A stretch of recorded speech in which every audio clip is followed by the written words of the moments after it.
সেই সুদূর অতীতের কথা, যখন পৃথিবীর আকাশ ছিল কলুষমুক্ত আর মানুষের হৃদয়ে রাজত্ব করত সততা ও বিশ্বাসের অটল পাহাড়।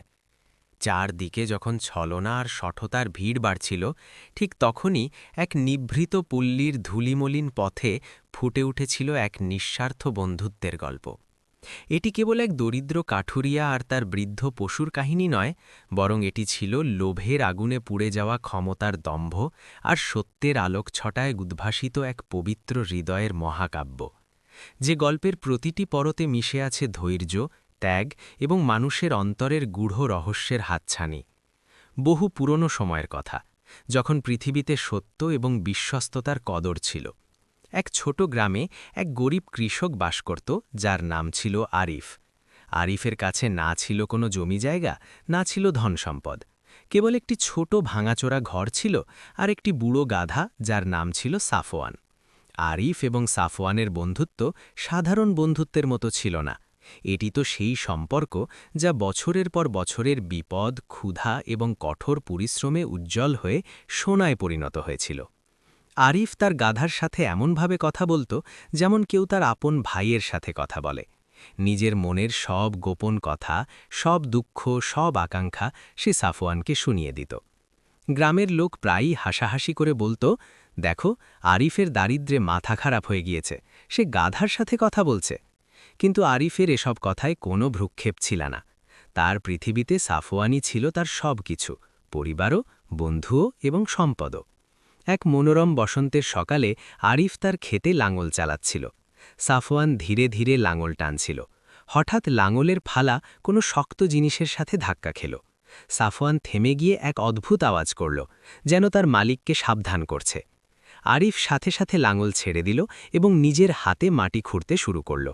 কিছুক্ষণ পর তার হাতে একটি পিতলের বোতল লাগল, যাতে অদ্ভুত সব নকশা খোদাই করা ছিল। বোতলটির মুখ কাঁচের মোহর দিয়ে বন্ধ ছিল। হে আল্লাহ, সাফওয়ান, এটা কি জিনিস? আরিফ অবাক হয়ে বলল। সাফওয়ান তার কান নাড়াল, যেন সেও বুঝতে পারছে। আরিফ পুরো শক্তি দিয়ে বোতলের মোহর খোলার চেষ্টা করল। হঠাৎ এক শব্দের সাথে মোহর ভেঙে গেল এবং বোতল থেকে নীল রঙের ধোঁয়া বেরোতে লাগল। ধোঁয়া উপরে উঠে বাতাসে এক ভয়ঙ্কর জিনের রূপ ধারণ করল। জিনের চোখগুলো আগুনের অঙ্গারের মতো জ্বলছিল এবং গলার স্বর মেঘের গর্জনের মতো ভারী ছিল। আরিফ ভয়ে কেঁপে উঠল এবং পিছু হটতে হটতে সাফওয়ানের গায়ে গিয়ে ধাক্কা খেল, যে নির্ভয়ে দাঁড়িয়েছিল। একটি ইচ্ছা, একটি ফয়সালা, জিন গর্জন করে বলল। হে মানুষ, তুই আমাকে 1000 বছরের বন্দিদশা থেকে মুক্ত করেছিস, বিনিময়ে আমি তোর একটি ইচ্ছা পূরণ করব, যা চাওয়ার চেয়ে নে। আরিফের গলা শুকিয়ে গেল। সে নিজের তালি দেওয়া কাপড়ের দিকে তাকালো, তারপর তার বুড়ো বন্ধু সাফওয়ানের দিকে দৃষ্টি দিল, যে ক্লান্ত হয়ে দাঁড়িয়েছিল। তার কোনো রাজপ্রাসাদ চাই না, হিরে জহরত চাই না, কেবল একটাই ইচ্ছা ছিল, যেন সে এবং তার প্রিয় গাধা এই পরিশ্রমী জীবন থেকে আরাম পায়।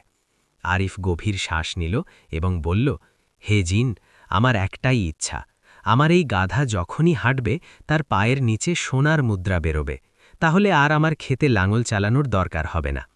জিন এক রহস্যময় হাসি দিয়ে বলল, যেমন তোর ইচ্ছা, কিন্তু খবরদার, ইচ্ছা প্রায়ই মনের গোপন রহস্য প্রকাশ করে দেয়। এই বলে জিন ধোঁয়ায় পরিণত হয়ে অদৃশ্য হয়ে গেল। আরিফ অবাক হয়ে দাঁড়িয়ে রইল। তারপর সে সাফওয়ানকে ধীরে করে ধাক্কা দিয়ে বলল, চল সাফওয়ান, একটু চল তো দেখি।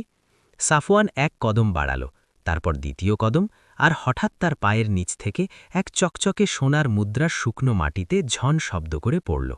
আরিফ কাপা হাতে মুদ্রাটি তুলল। সেটি ছিল খাঁটি সোনা।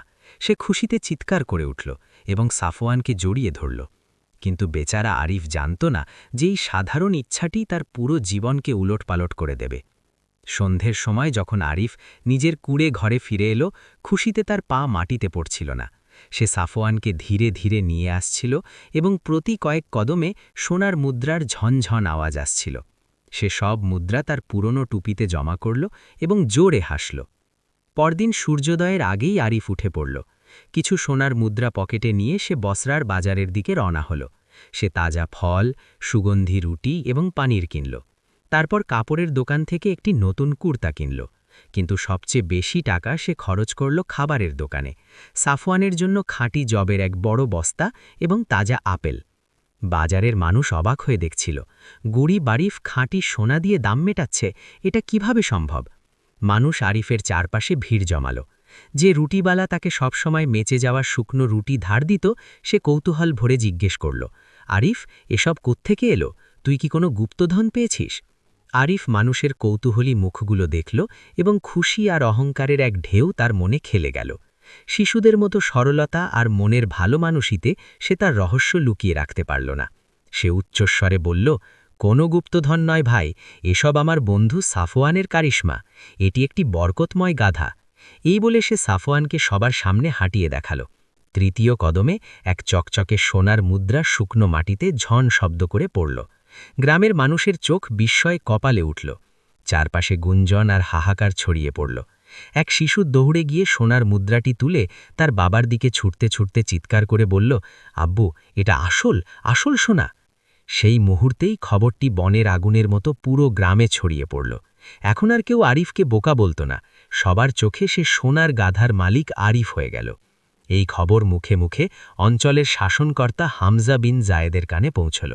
হামজা ছিল এক পাষাণ হৃদয়ের মানুষ, মোটা ফোলা মুখ আর সরিষার দানার মতো ছোট ছোট চোখ, যা দুনিয়ায় কেবল সম্পদ আর ক্ষমতা ছাড়া আর কিছুই দেখে না। প্রথমে সে একটু হাসল, কিন্তু যখন তার গুপ্তচরেরা খবরের সত্যতা নিশ্চিত করল এবং একটি সোনার মুদ্রা এনে দেখালো, তখন তার হাসি কালচে লোভে পরিণত হল।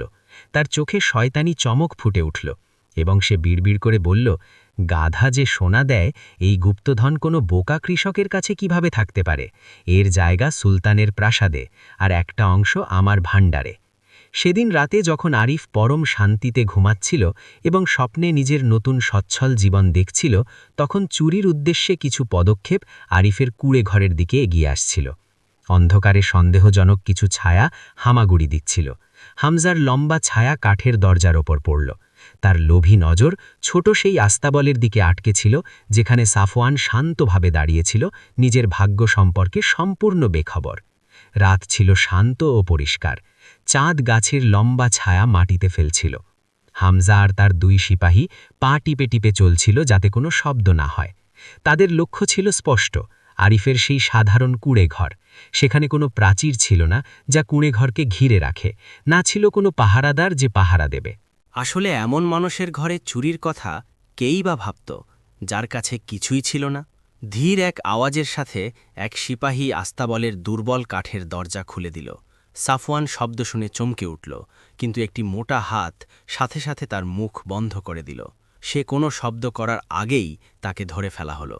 ভেতরে আরিফ গভীর ঘুমে আচ্ছন্ন ছিল। তার ঠোঁটে ছিল হালকা হাসি।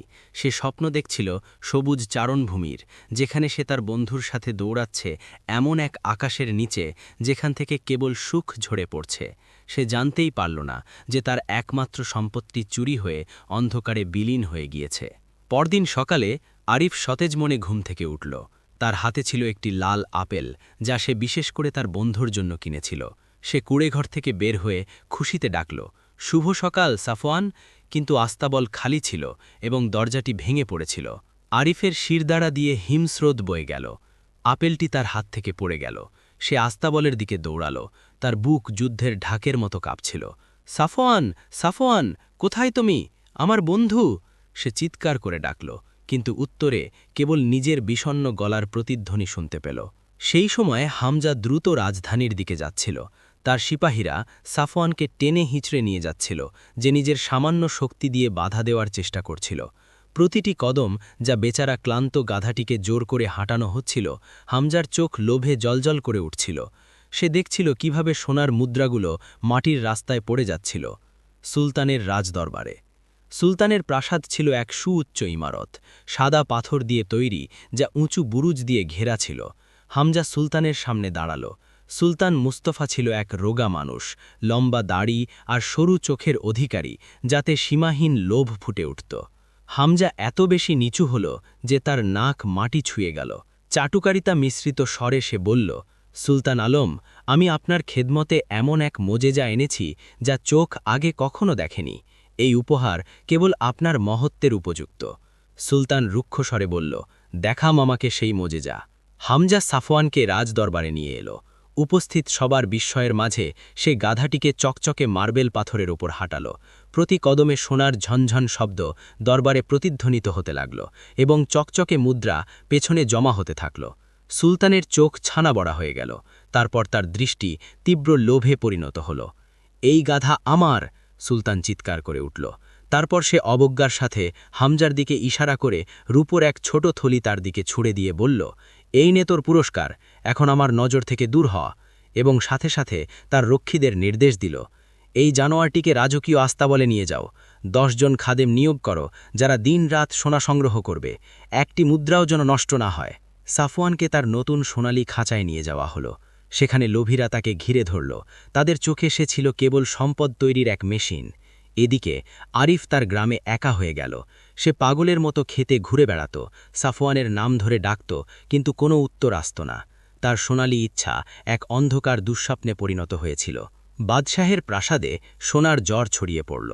করিডরগুলো খাদেমদের ছোটাছুটিতে ভরে গেল, যারা লোভের সাথে সোনার মুদ্রা সংগ্রহ করছিল। সুলতান মুস্তফা আদেশ দিল যেন সাফওয়ানকে না থামানো হয়। বুড়ো গাধাটিকে এক বড় মার্বেল চত্বরে গোল হয়ে ঘোরানো হচ্ছিল, আর সোনার স্তূপ বিস্ময়কর গতিতে বাড়তে থাকল। সুলতান তার সালতানাতের কাজ ভুলে গেল। সে তার উজিরদের অবজ্ঞা করতে থাকল। সে ঘণ্টার পর ঘণ্টা তার সিংহাসনে বসে নিজের ধনসম্পদ দেখত, যা অলৌকিক উপায়ে বৃদ্ধি পাচ্ছিল। সে সোনার মুদ্রা গুনত, নিজের রোগা আঙুল দিয়ে সেগুলো স্পর্শ করত, আর তার মুখে থাকত এক উন্মাদ হাসি। সাফওয়ান ক্লান্ত হয়ে পড়েছিল। অনবরত হাঁটা আর নিজের মালিকের থেকে বিচ্ছেদ তাকে ভেঙে দিয়েছিল। তার কদম ভারী থেকে ভারী হতে থাকল। তার ম্লান হয়ে যাওয়া চোখ গভীর দুঃখ প্রকাশ করছিল।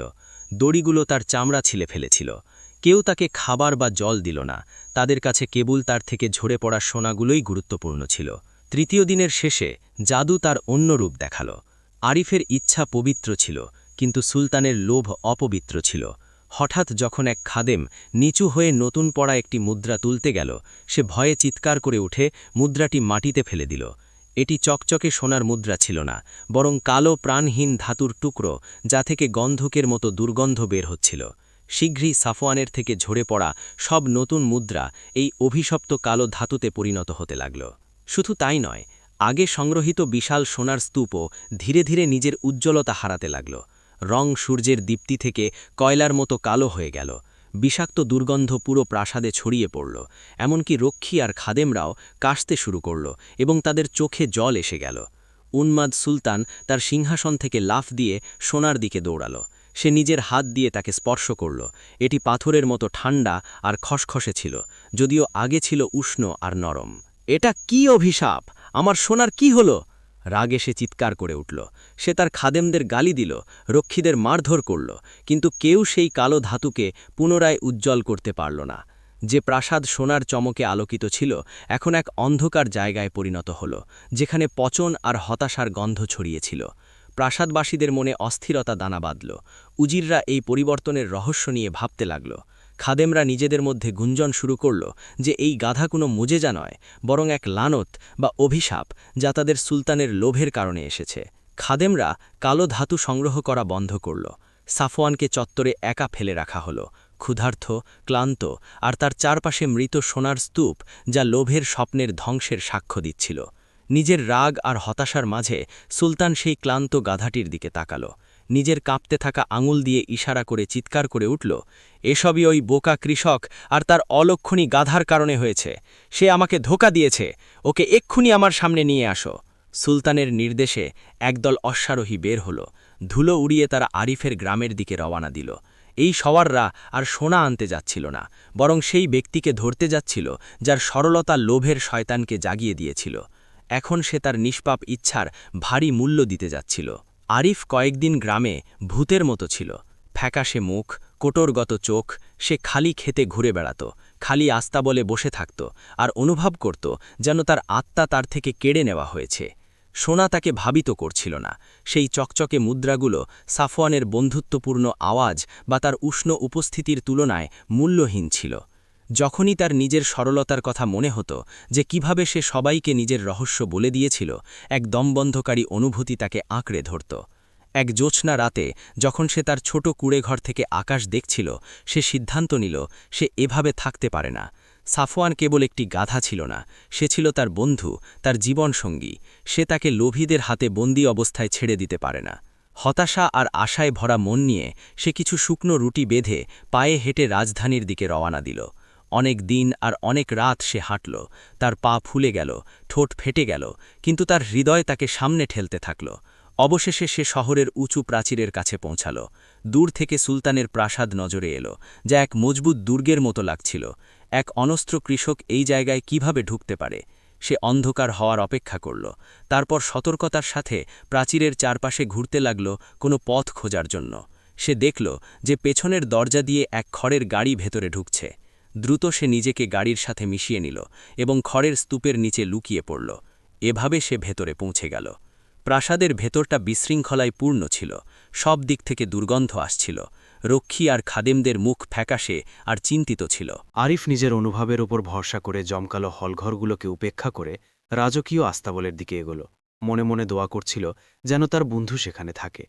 অবশেষে সে তাকে এক অন্ধকার কোণে খুঁজে পেল, ক্লান্ত, রোগা, কালো ঠান্ডা ধাতুর স্তূপের মাঝে দাঁড়িয়ে। যখন আরিফ তার বন্ধুকে এই অবস্থায় দেখল, তার বুক ভেঙে চুরমার হয়ে গেল। চাপা স্বরে সে ডাকল, সাফওয়ান। গাধাটি ধীরে ধীরে মাথা তুলল এবং যখন নিজের মালিককে দেখল, তখন এক দুর্বল বিষণ্ণ আওয়াজ করল, যেন অভিযোগ করছে। আরিফ তার দিকে দৌড়ে গেল এবং তাকে জড়িয়ে ধরল। তার চোখ দিয়ে জল গড়িয়ে পড়ছিল। আমি এখানে আছি বন্ধু, আমি তোমাকে নিতে এসেছি, এখন আর কখনো তোমাকে ছেড়ে যাব না। এটি ছিল সময় থেকে চুরি করা এক মুহূর্ত, একটি সাক্ষাৎ যা দুটি ভাঙা হৃদয়ে উষ্ণতা ভরে দিল। কিন্তু সেই দুর্বল আওয়াজ রক্ষীদের দৃষ্টি আকর্ষণ করার জন্য যথেষ্ট ছিল। দুই বিশালদেহী সিপাহী ভেতরে এলো। একজন চিৎকার করে বলল, তুই কে? এখানে কি করছিস? আরিফ কিছু বলার আগেই তারা তাকে শক্ত করে ধরে ফেলল। সে বাধা দেবার চেষ্টা করল, নিজেকে বাঁচানোর জন্য নয়, বরং সাফওয়ানের পাশে থাকার জন্য। কিন্তু তার শক্তিতে কুলোল না। তাকে সুলতানের সামনে টেনে নিয়ে যাওয়া হলো, যে নিজের সিংহাসনে বসেছিল এমন এক হলে যেখানে মৃত সোনার দুর্গন্ধ ছড়িয়েছিল। যখন সুলতান তাকে দেখল, তার চোখে রাগের আগুন জ্বলে উঠল। পাগলের মতো গলায় চিৎকার করে বলল, তাহলে এই সেই চোর জাদুকর? তুই আমার জন্য এই লানত নিয়ে এসেছিস? আমার সোনাকে কালো মাটি বানিয়ে দিয়েছিস? আরিফ কাঁপতে থাকা কিন্তু সত্য স্বরে বলল, আমি কিছু করিনি সুলতান, এটি একটি নিষ্পাপ ইচ্ছা ছিল, নিজের বন্ধুকে আরাম দেবার জন্য। আমি এটি চাইনি। সুলতান রাগে চিৎকার করে তাকে থামিয়ে দিল, চোপ, তোর শাস্তি মৃত্যু। কাল সূর্যোদয়ের সময় সাধারণ ময়দানে তোকে ফাঁসি দেওয়া হবে, যাতে সবাই শিক্ষা পায় যে সুলতানকে ধোঁকা দেবার পরিণাম কি হয়। তাকে প্রাসাদের গভীরের এক অন্ধকার ঠান্ডা কারাগারে নিক্ষেপ করা হলো। আরিফ মাটিতে বসে পড়ল। হতাশার অন্ধকার আশার আলোর জায়গা নিয়ে নিল। সে কেবল নিজের বন্ধুকে বাঁচাতে ব্যর্থ হল না, বরং এখন নিজের প্রাণও হারাতে যাচ্ছিল তার সরল ইচ্ছার মূল্য হিসাবে। আরিফ তার রাত অন্ধকার ঠান্ডা কারাগারে কাটাল। তার সঙ্গী ছিল কেবল চুইয়ে পড়া জলের শব্দ আর সাফওয়ানের সেই বিষণ্ণ ছবি, যা তার মন থেকে সরছিল না। তার মৃত্যুর চেয়েও বেশি ভয় ছিল নিজের একমাত্র বন্ধুর থেকে দূরে একা মরে যাবার। নিজের এই চরম হতাশায় তার সেই জিনের রহস্যময় কথা মনে পড়ল, যেন বাতাসের গুঞ্জন। তোমার একটি ইচ্ছা আছে, কিন্তু খবরদার, ইচ্ছা মনের গোপন রহস্য খুলে দেয়। যদি তুমি বিপদে পড়ো হে মানুষ, তবে মনে রেখো, সত্যের বাণী হল সবথেকে শক্তিশালী জাদু। যখন ভোরের প্রথম আলো কারাগারে অন্ধকারে প্রবেশ করল, দরজা বিকট শব্দে খুলে গেল। রক্ষীরা তাকে হাতকড়ায় বেঁধে সাধারণ ময়দানের দিকে নিয়ে গেল। ময়দান ভিড়ে ঠাসা ছিল। মানুষ সেই ব্যক্তির পরিণাম দেখতে এসেছিল যে তাদের সুলতানের জন্য অভিশাপ নিয়ে এসেছে। কিছু মুখ কৌতূহলে ভরা ছিল, কিছু খুশিতে, আর কিছু মানুষের চোখে ছিল নীরব সহমর্মিতা। এক বারান্দায় সুলতান বসেছিল, তার সাথে হামজা। সুলতানের মুখে ছিল বিজয় আর অহংকারের ছাপ। আরিফকে কাঠের ফাঁসির মঞ্চে দাঁড় করানো হলো। এক ভয়ঙ্কর নীরবতা নেমে এলো, কেবল বাতাসের শোঁ শোঁ শব্দ শোনা যাচ্ছিল। জল্লাদ সামনে এগিয়ে এলো এবং শুকনো গলায় জিজ্ঞেস করল, কোনো শেষ ইচ্ছা? আরিফের শরীর কেঁপে উঠল। মনে হলো তার পা তাকে আর ধরে রাখতে পারছে না। কিন্তু সে মাথা তুলল এবং মানুষের মুখগুলোর দিকে তাকালো, তারপর মঞ্চে বসা সুলতানের দিকে। তার জিনের কথাগুলো মনে পড়ল এবং সে বুঝে গেল যে তার কাছে সত্য ছাড়া হারানোর কিছুই নেই। সে এক গভীর শ্বাস নিল এবং তার কাঁপতে থাকা কণ্ঠ এক সত্য চিৎকারে পরিণত হয়ে ময়দানে প্রতিধ্বনিত হল, হে মানুষেরা, তোমরা আমার মৃত্যু দেখতে এসেছ, কিন্তু তোমাদের যা জানা উচিত তা হলো এই যে আমি কাউকে ধোঁকা দিইনি। আমার কাছে গুপ্তধন ছিল না, আমার কাছে কেবল একজন বন্ধু ছিল। সে এক মুহূর্তের জন্য থামল, তার চোখে জল ছিল। তারপর জোর গলায় বলল, আমার গাধা সাফওয়ান সোনা বানানোর কোনো মেশিন নয়, সে আমার বন্ধু, যার সাথে আমি বছরের পর বছর ক্ষুধা আর পরিশ্রম ভাগ করে নিয়েছি। আমার ইচ্ছা ছিল তাকে আরাম দেওয়া, সম্পদ বানানো নয়। যে সোনা আপনারা দেখেছেন তা আমার তৃষ্ট হৃদয়ের জন্য নেয়ামত ছিল, কিন্তু যখন লোভী হাত তা স্পর্শ করল তা অভিশাপ হয়ে গেল। সুলতান উচ্চস্বরে হাসল এবং বিদ্রুপ করে চিৎকার করে বলল, ফালতু কথা, মানুষকে ওই মোজেজা দেখাও। তার ইশারায় সাফওয়ানকে ময়দানে নিয়ে আসা হল। গাধাটি কঙ্কালসার, টলস ছিল। এক রক্ষী তাকে হাঁটার জন্য ধাক্কা দিল। সে কায়ক্লেশে 2 কদম বাড়াল এবং ঠিক সেই মুহূর্তেই যেন জাদু আরিফের সত্যের জবাব দিচ্ছিল। গাধাটির নিচ থেকে একটি সোনার মুদ্রা পড়ল, কালো ধাতুর মাঝে সূর্যের মতো উজ্জ্বল আর দীপমান। সুলতান অহংকারে চিৎকার করে উঠল, দেখেছ, গাধা আমার আর সোনাও আমার। তারপর সে দ্রুত নিজের বারান্দা থেকে নিচে নেমে এলো এবং সোনার মুদ্রার কাছে গেল। লানত যে শেষ হয়ে গেছে এবং সেই যে মালিক তা প্রমাণ করার জন্য সে নিজে সেটি তুলতে গেল। সে তার রোগা হাত বাড়াল মুদ্রাটি তোলার জন্য। যখনই তার আঙুল স্পর্শ করল, মুদ্রাটি লাল আলোয় জ্বলে উঠল এবং এক চিৎকারের মতো আওয়াজ বেরোল, যেন মাংস পুড়ছে। সুলতান ব্যথায় বিকট চিৎকার করে নিজের হাত সরিয়ে নিল, যা পুড়ে কালো হয়ে গেছিল, যেন কোনো জ্বলন্ত অঙ্গ স্পর্শ করেছে। সুলতান নিজের হাঁটু গেড়ে বসে পড়ল এবং তীব্র যন্ত্রণায় ছটফট করতে লাগল। সবাই স্তম্ভিত হয়ে দাঁড়িয়ে রইল। ময়দানে গুঞ্জন শুরু হল এবং সেটি শীঘ্রই রাগের চিৎকারে পরিণত হল। তারা নিজেদের চোখে অকাট্য প্রমাণ দেখে নিয়েছিল। সাধারণ কৃষকের কথা সত্য ছিল এবং সুলতানের লোভই ছিল অভিশাপের আসল কারণ। সুলতানের যন্ত্রণাদায়ক চিৎকার ছিল সেই স্ফুলিঙ্গ যা মানুষের মনে জমে থাকা রাগের আগুন জ্বালিয়ে দিল। নীরবতা আর কৌতূহল রাগের স্লোগানে বদলে গেল। কৃষক সত্য বলেছে, জনতা থেকে কেউ একজন চিৎকার করল। সুলতান লোভী, এক মহিলা বলে উঠল, ওকে ওর গাধা ফিরিয়ে দাও। রক্ষীরা ঘাবড়ে গেল। হামজার কপাল দিয়ে ঘাম ঝরতে শুরু করল। সে পিছু হটতে শুরু করল, মানুষের নজর থেকে বাঁচার চেষ্টা করতে করতে। সুলতানের দাপট তার চিৎকারের সাথে ধূলিসাৎ হয়ে গেছিল। তার লোভ আর পোড়া হাত সবার সামনে উন্মোচিত ছিল। জনতা এক বিশাল ঢেউয়ের মতো মঞ্চের দিকে এগোতে লাগল। তাদের চোখে ছিল দৃঢ় সংকল্প। বিশৃঙ্খলা আর হট্টগোলের মাঝে সিপাহীরা আরিফকে ভুলে গেল। সাধারণ কৃষক ফাঁসির মঞ্চ পেছনে ফেলে দৌড়ে সরাসরি সেখানে গেল যেখানে সাফওয়ান ভয়ে কাঁপছিল। সে লাগাম ধরল এবং উষ্ণ গলায় তার কানে বিড়বিড় করে বলল, ভয় পেও না বন্ধু, আমরা বাড়ি যাচ্ছি। বিক্ষুব্ধ জনতার চাপে কেউ তাকে আটকানোর সাহস করল না। মানুষ সম্মান আর প্রশংসার দৃষ্টিতে তার জন্য পথ ছেড়ে দিল। এই সাধারণ মানুষটিকে তারা আগে বোকা ভাবত, এখন সে তাদের চোখে এক বীর আর জ্ঞানী মানুষ হয়ে গেল। সে সুলতানের ক্ষমতার মোকাবিলা করেছিল এমন এক অস্ত্র দিয়ে যা সমস্ত সৈন্যবাহিনীর চেয়েও বেশি শক্তিশালী। আরিফ শহর থেকে বেরিয়ে হাঁটতে লাগল, সাফওয়ান তার সাথে। তাদের পদক্ষেপ ছিল মজবুত আর শান্ত, আর প্রতিটি কদমে যা গাধাটি হাঁটছিল সোনাও পড়ছিল না, আবার কালো ধাতুও নয়। জাদু তার কাজ শেষ করে ফেলেছিল। সে মনের ভিতরের রহস্য খুলে দিয়েছিল, তারপর অদৃশ্য হয়ে গেছিল, যেন তার কোনো অস্তিত্বই ছিল না। বেশ কয়েকদিনের সফর শেষে তারা সূর্যাস্তের সময় নিজেদের ছোট গ্রামে পৌঁছল। আরিফ তার সাথে সোনা বা সম্পদ নিয়ে আসেনি, বরং তার চেয়ে অনেক বেশি দামি কিছু নিয়ে এসেছিল, তার বন্ধু এবং একটি তৃপ্ত হৃদয়। গ্রামবাসীরা আনন্দ আর সম্মানের সাথে তাকে অভ্যর্থনা জানাল। তারা বুঝতে পেরেছিল যে প্রাজ্ঞা বা জ্ঞান সম্পদ দিয়ে মাপা যায় না, বরং তা মাপা যায় তোমার হৃদয়ে কতটা সন্তুষ্টি আর ভালোবাসা আছে। আরিফ তার সাধারণ জীবনে ফিরে এলো, আবার নিজের জমি চাষ করতে লাগল, সাফওয়ানের সাথে নিজের রুটি ভাগ করে খেতে লাগল। কিন্তু কিছু একটা বদলে গেছিল। এখন সে আর দারিদ্র্য অনুভব করত না, বরং এমন এক ঐশ্বর্য অনুভব করত যা পৃথিবীর সব ধন সম্পদ দিয়ে কেনা যায় না। একদিন যখন সে তার ক্ষেতে কাজ করছিল, সেই পিতলের বোতলটি আবার খুঁজে পেল, যা ক্ষেতের এক কোণে পড়েছিল। সে সেটি তুলল, হাসল, তারপর গ্রামের গভীর কুয়ের কাছে গিয়ে কোনো দ্বিধা না করে সেটি তাতে ফেলে দিল। তার আর জাদুকরী ইচ্ছার প্রয়োজন ছিল না, সে তার সত্যিকারের সুখ খুঁজে পেয়েছিল।